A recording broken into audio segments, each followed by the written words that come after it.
Well, we still don't really have an idea if whether the Grog is going to be working onto the Roamer side or the EXP side, right?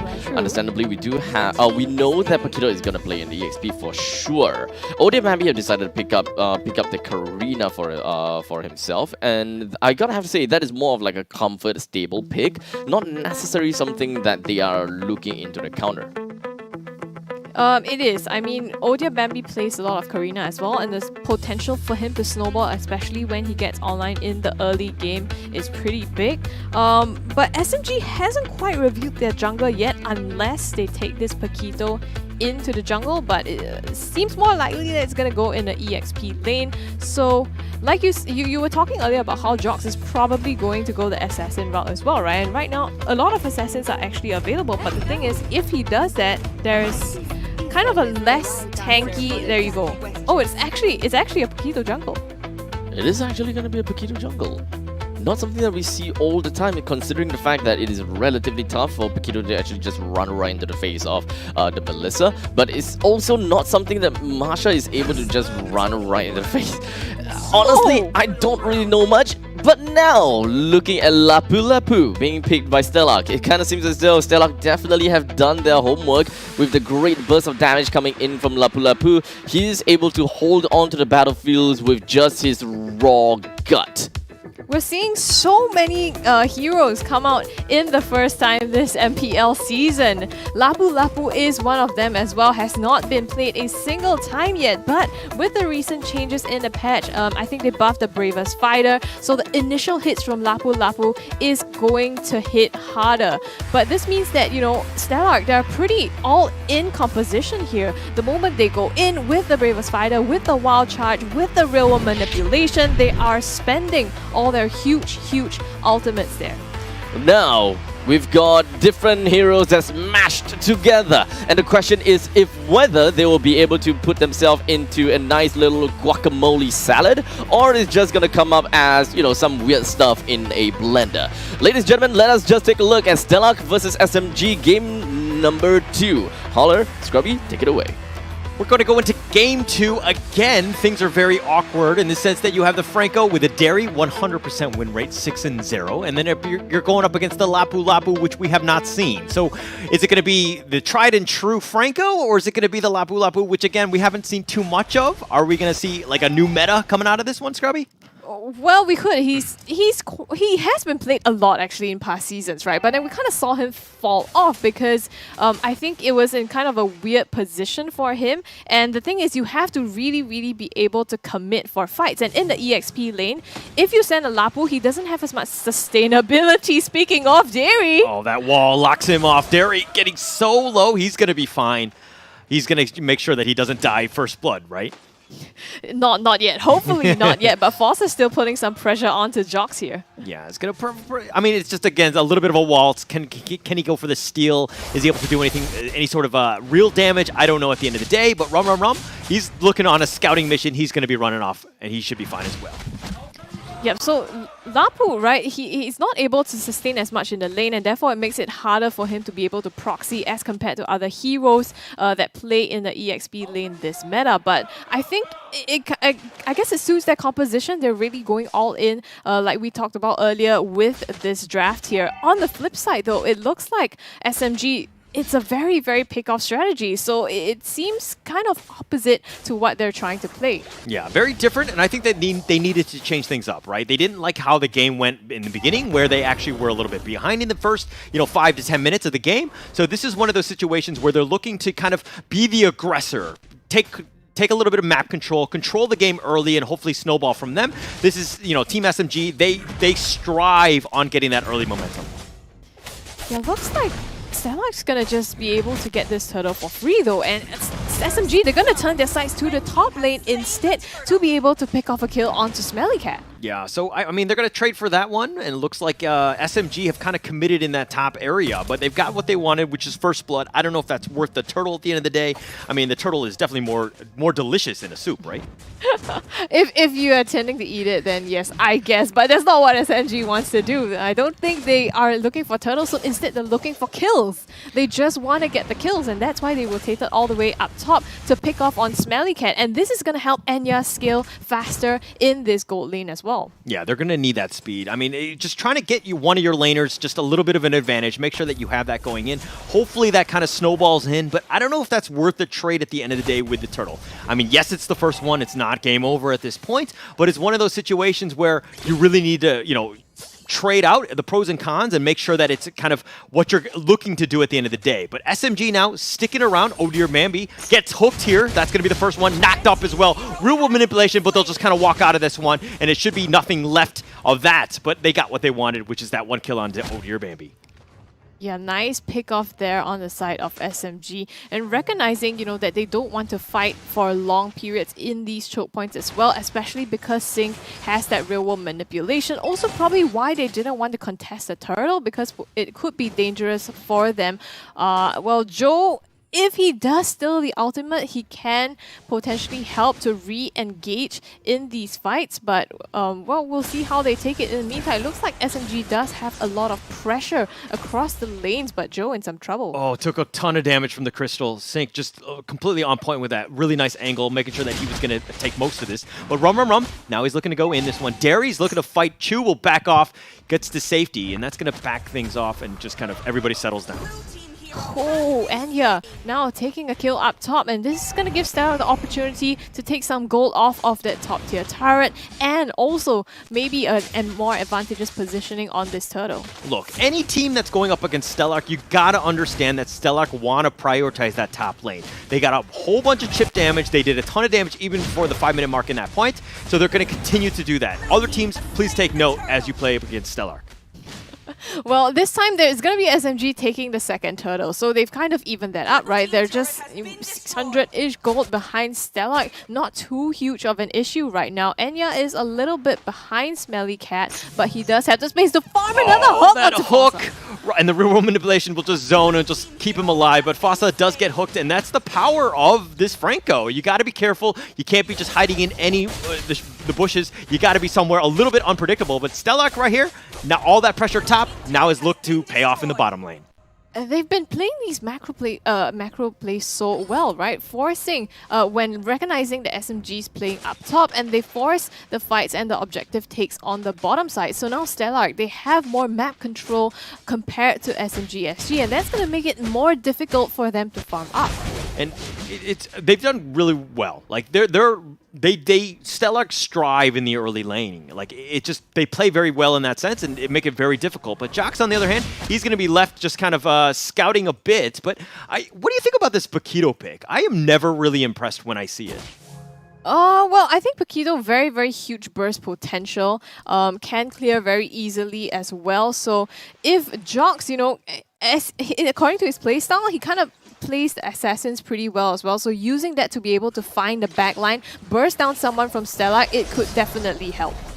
It could help, but Derry, he gets the hook on return, but he's going to just pay with his life. That seemed a little awkward there. Joe is now on the run. OhDeerBambi so very low. Joe is looking to just pick him off, does not get away. Sync has been killed. He's been just sticking around. Joxxx will secure that one. You talk about burst, and there you go.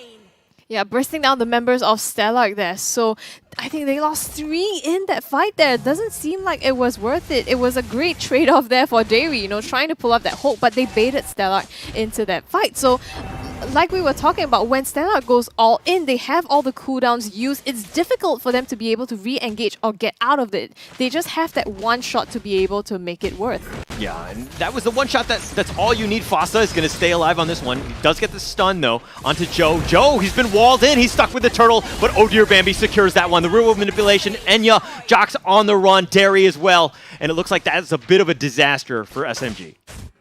With the Grok pick, Fossa's been zoning him out pretty well. Again, look, pushing him out of his jungle buff now, so Joxxx is gonna be a leg behind. Yeah, Joxxx, did you see that? He put in his stomach so that he could sneak between that wall, just make sure that he's safe. Because that was super close. He gets caught out, he dies there. And look at Stellark, again, being very aggressive in the enemy jungle, just taking everything that they can.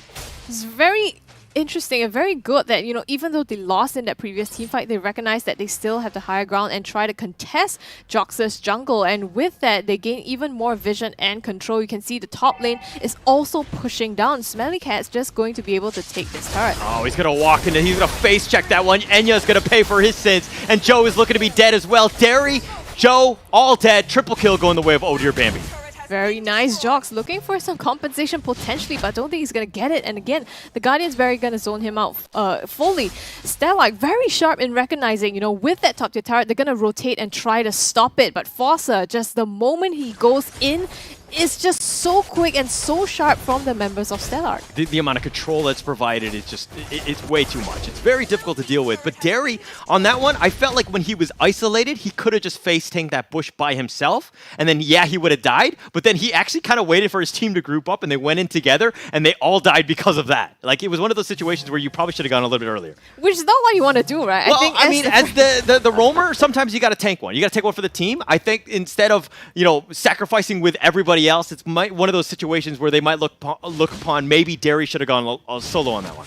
And the thing is, with Derry on the Franco, you have to hook as well. So you will want to use that to pull someone into your mid rather than face checking and going into everyone on Stellark. But now that they're done with the top side, Stellark's going to rotate quickly over to the bottom to siege this as well. And with that control, they have even more power positioning on this Lord. They have so much pressure. They have, you know, things that they're... But this is the 3 versus 1. It looks like he's going to be left for dead. There's no way he survives that. Chu's going to go down. Lapu down. But traded for the Lord... Not the worst trade in the world.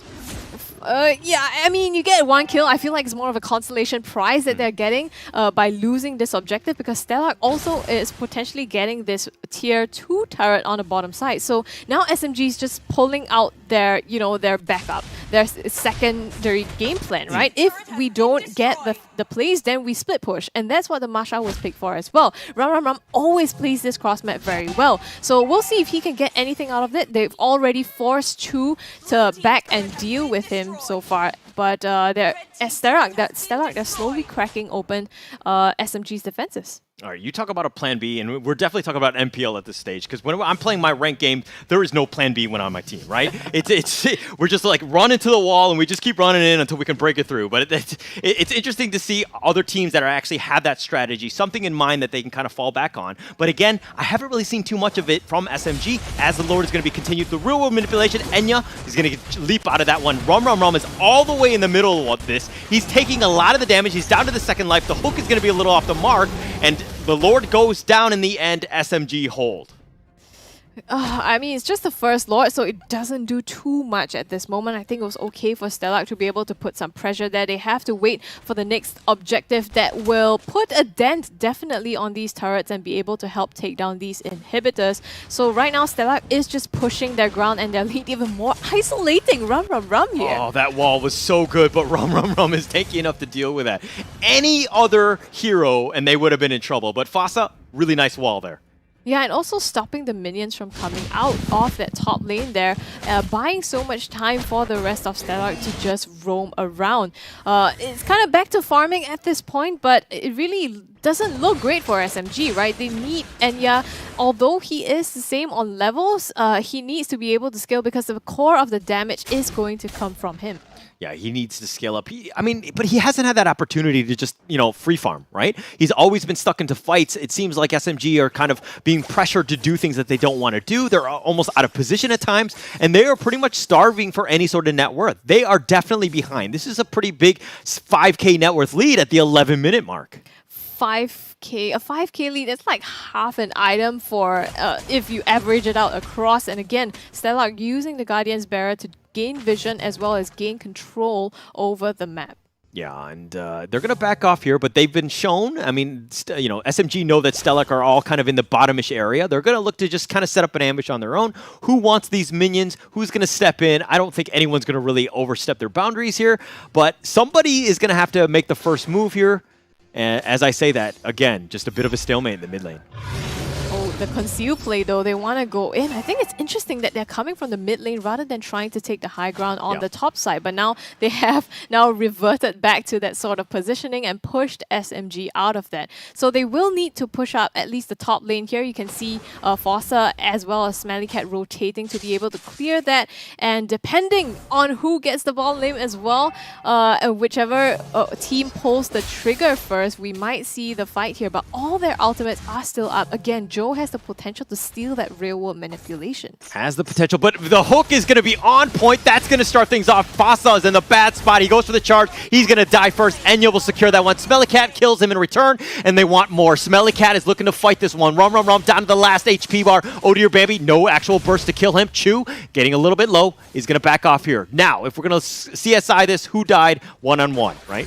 Yeah, but it's Enya. It's Enya gone for Fossa, and I think that trade is so good for Stellark. So they have this free control over the Lord now. They're going to take this free unless Derry maybe has something to say about it. Yeah, if he made that hook, they have a chance, but it looks like it's going to go the way of Stellark unless we see a miracle steal at this stage. Chu goes in there. I don't know what that was about. Joxxx actually makes him pay with his life. OhDeerBambi gets killed as well, and they went ham just to secure the Lord.